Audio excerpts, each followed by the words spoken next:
tentang terkait dengan politik, karena bahasanya ini yang refleksi ini ke arah situ. Nah, sesungguhnya terutama bagi teman-teman mahasiswa, politik itu bisa sederhana sekali untuk membuat pertanyaan. Jadi seluruh rangkaian film tadi itu, termasuk juga kalau kita melihat orang yang mencicipi kopi dan seterusnya.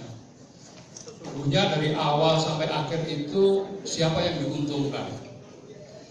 Kita sering olah tinggi-tinggi segala macam itu, lupa satu pertanyaan, manfaatnya dirasakan siapa?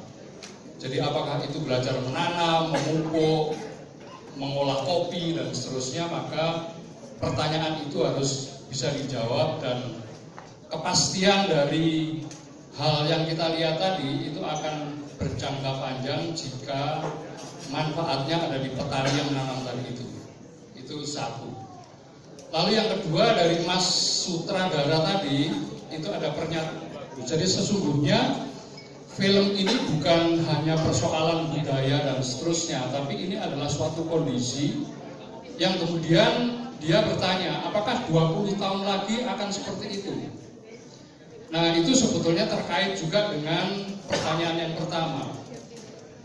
Itu akan terjadi ketika petani-petani tadi itu memenangkan sebuah rebutan sebetulnya terkait dengan pengaruh dan penguasaan lahannya. Jadi tadi Prof. Amo benar sekali sebetulnya, IPB segera mempunyai pusat studi agraria, itu memastikan sebetulnya bagaimana keberlanjutan atau sustainability dari apa yang kita lihat tadi.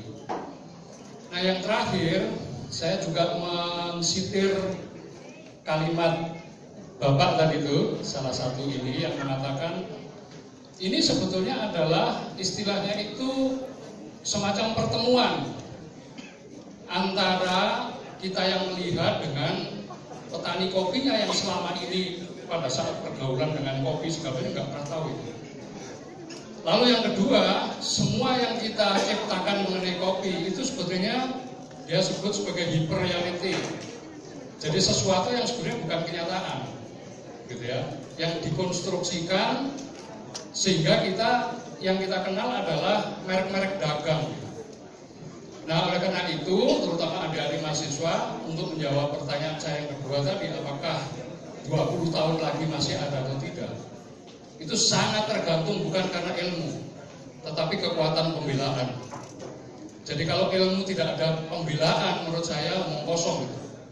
Nah, itulah yang dipertahankan untuk memastikan bagaimana kopi, petani-petani budayanya itu bisa bertahan.